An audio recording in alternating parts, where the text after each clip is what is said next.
Alright, good evening guys. So tonight we're going to do a quick cleaning and tear down, maybe a little review of my IWI Masada. So first off, we're going to start by checking and making sure that the firearm is clear, which it is. So you see here, the Masada from Israeli Weapon Industries. It's a nice little handgun, it's affordable, and it's got the same kind of ergonomics as a Glock in my opinion. Which I really like. So, alright, so to take it down, we're going to start with racking the slide back and locking it with that slide lock. So get in position here, so we're locked back, and from there we're going to take that takedown lever and rotate it clockwise. So we're going to go that way, that's clockwise. From there we're going to rack the slide back to release that slide lock, let it slide forward, and pull the trigger to remove the slide. And obviously you're going to want to double check to make sure that the firearm is clear before doing that procedure, because if there is a round in the chamber and you go to pull that trigger, well, you're going to have a negligent discharge, which we don't want happening. Alright, so from there the recoil spring likes to pop right off when this gun's taken down, so let me put that back together real quick and just show you. So there's your recoil spring. You're just going to push it forward ever so slightly. It's going to pop off that locking lug on the bottom of the barrel, and your barrel's going to slide out. You usually want to angle it up a little bit to slide it out. So you've got your slide, your lower with your trigger mechanism in there, and your recoil spring and barrel. So this thing's actually pretty clean. I cleaned it earlier, but I just wanted to go over it again. And make a little quick video. So for cleaning, I like to use these like REM wipes. There's all sorts of different brands of these like pre-oiled wipes. You can also use like microfiber cloths. Those work really nicely. It doesn't leave a lot of lint on there. But these like to pick up a lot of that carbon deposit, which is good. You don't want that stuff building up in there. The longer you let it go, the more carbon deposit builds up, and sometimes you'll actually need like a little brush to remove some of it, which isn't a big deal. But a lot of people like to let their firearms go for a while, which isn't bad. I mean, sometimes it's nice to see how long they'll go, how many rounds downrange can you put before she starts to have issues. Me personally, I don't mind cleaning guns as long as I have the spare time. So it's kind of a soothing thing for me, as funny as that sounds, but that is the case. So give that a quick wipe down. Hopefully you guys enjoy this new angle. I got a little tripod mount for my old phone and a little halo light because I was getting some feedback from some of my friends who've been watching my videos, and I've been asking them for honest feedback. I really want to try and make this more of a thing. And one of the reasons being is that I work at a gun counter, and I get people in all the time who are new to the shooting scene. They're novices, and that's completely fine. But they ask questions, which I encourage on cleaning and the takedown of certain guns.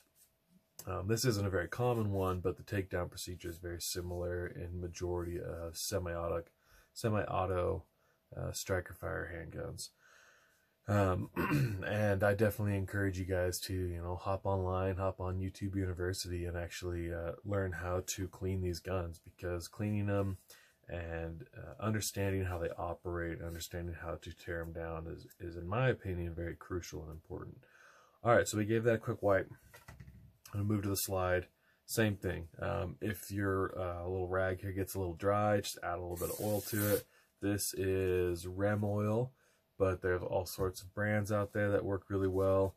Some people are oil snobs. I'm not one of them. I'm okay with pretty much anything that's going to clean the gun and give it a nice, simple oily residue on it so that it doesn't develop rust, especially if you live in like, the southeast where it's very humid and you have a lot of, moisture in the air. You're definitely going to want to give it a nice cleaning with like a heavy oil that doesn't evaporate over time. Alright, so that's looking pretty good already. Like I said, I already cleaned this gun. One little nice tool is these guys here. It's like a Q-tip with that little cotton ball on the end. These are really nice for cleaning. I think I picked this up at a gun store. You can find them online or like even at Harbor Freight. So I like to do just a little bit of oil on there. That way it doesn't leave any lint, and you can kind of get down in those crevices with this. Clean up some of those carbon deposits in there. Okay, looking pretty good. Next, we'll just give the recoil spring a little wipe down. Pretty simple. Some of these you can take apart.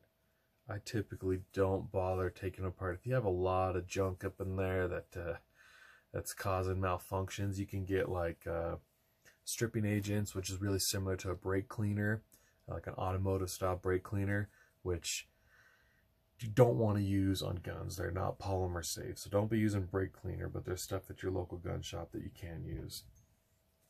All right, so for the barrel, give it a nice wipe down.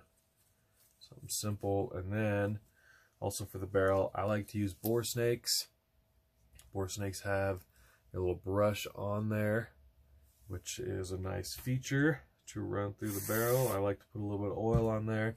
I also like to run the bore snake the same direction as the projectile, so from the locking lug down to the tip of the barrel.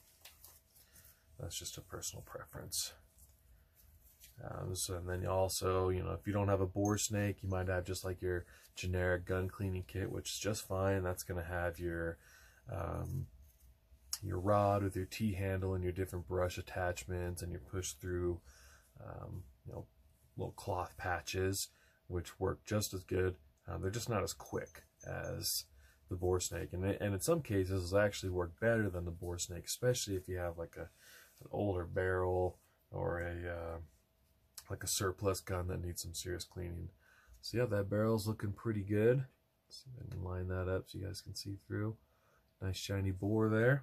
Okay, so we're pretty much cleaned up. Also, if your mag, you shot a lot of rounds down range, you want to wipe that mag down. Sometimes it'll get some of that blowback and that carbon deposit stuck on the follower. And it's good to just keep everything clean so that it operates properly. So from here, we're going to do the oiling. This is where I get the most questions at the counter. So where do I put the oil? So me personally, what I like to do is, you can see those springs right there. There's one back here, and your trigger springs down there. So I'm just going to do 1 drop, maybe 2 drops on each, just a little bit of oil. You don't want to go crazy with it, because a lot of oil can actually attract dirt and dust. So if you're shooting at an outdoor range, it's windy, or you accidentally drop the gun, whatever it may be, it's going to attract a lot of that dirt and dust. So the springs, I give it a little bit. Really, the springs don't need much. It's pretty much, in my opinion, is to keep them from rusting so that they stay nice and oily.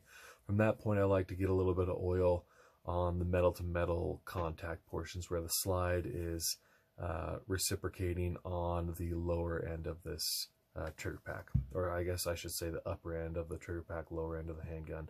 If you look closely on a lot of your guns, especially this one here, you'll see a little bit of wear marks, like right there. There's one right there, and that's a good point to drop a little bit of oil, just 1 or 2 drops.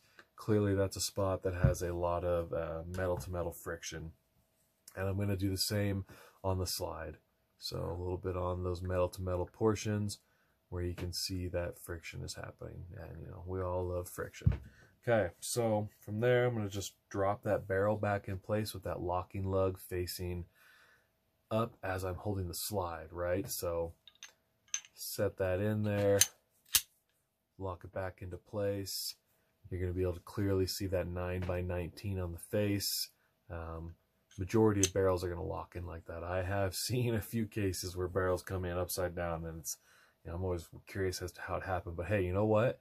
If you can admit the mistake, that's the first step, because we're all novices until we're not. And getting started in this firearm game, it's okay to ask questions. It's okay to mess up, so don't be embarrassed. All right, so for your recoil spring, you want to make sure and set it in the right direction. So the recoil spring, if you look closely, you'll have your guide rod in there, and then the spring encompassing the rod. So the section of it, I'm not sure the right term here, but you see the spring moves down. I might have to get 2 hands on that. The spring moves down around the rod, right?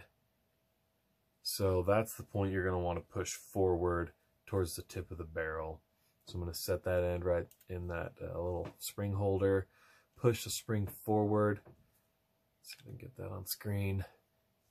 And it sits right on that locking lug. There's going to be like a little bench for it to sit properly. And if you try and install the slide and you feel resistance, I'd say pull it back out and check that recoil spring. Because if it doesn't go on easily, then you're not doing it right. All right, so from that point, I've got it all oiled, all cleaned, and ready to go back together. So you've got these guides right here. Let's see if I can line that up, those guides right there.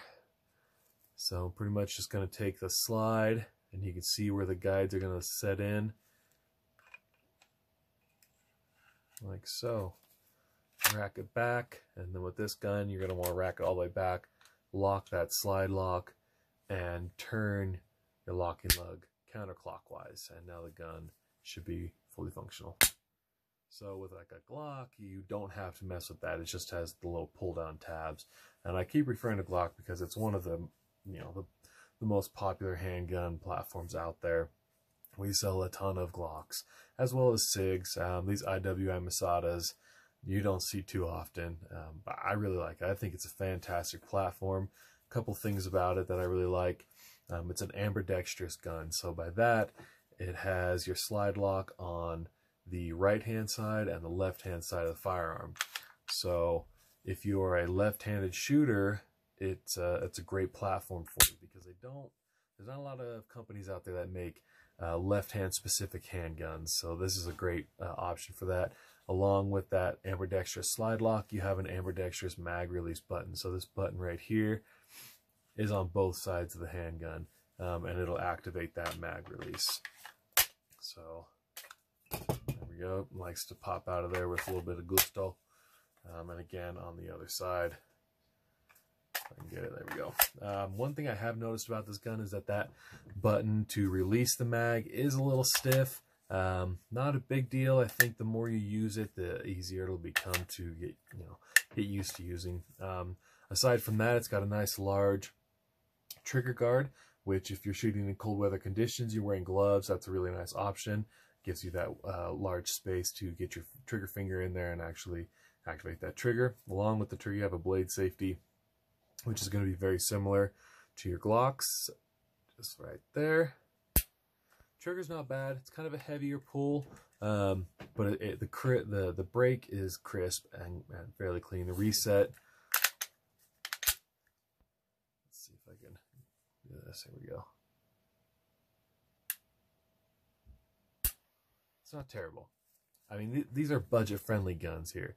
This thing, I think they're coming in around $400, so it's really not bad. Another nice feature, they got the pick rail, so you're going to be able to attach a light or a laser to that, and then they also are milled out slides. So that footprint, I believe, is for Trijicon RMR. You can slap other optics on there. I kind of want to look into the Mepro light. I think that'd be a nice option. Here comes my dog, so there might be a little bit of whining. Anyways, so yeah, you got the 3-dot sights on there. Nice grip. Yeah, she's a whiner, that dog. So there you go, guys. If you have any questions, go ahead and put them in the comment area, and I'll get back to them. Definitely trying to grow this channel, so I'm pretty active in the comments section, so please feel free to ask questions. If you have a certain gun that you're trying to figure out how to clean, and I have access to it from a friend, I'll be happy to make a video of me cleaning it, and hopefully you guys can like, comment, and subscribe. So, and I appreciate y'all watching. You guys have a good night. Thanks. Bye.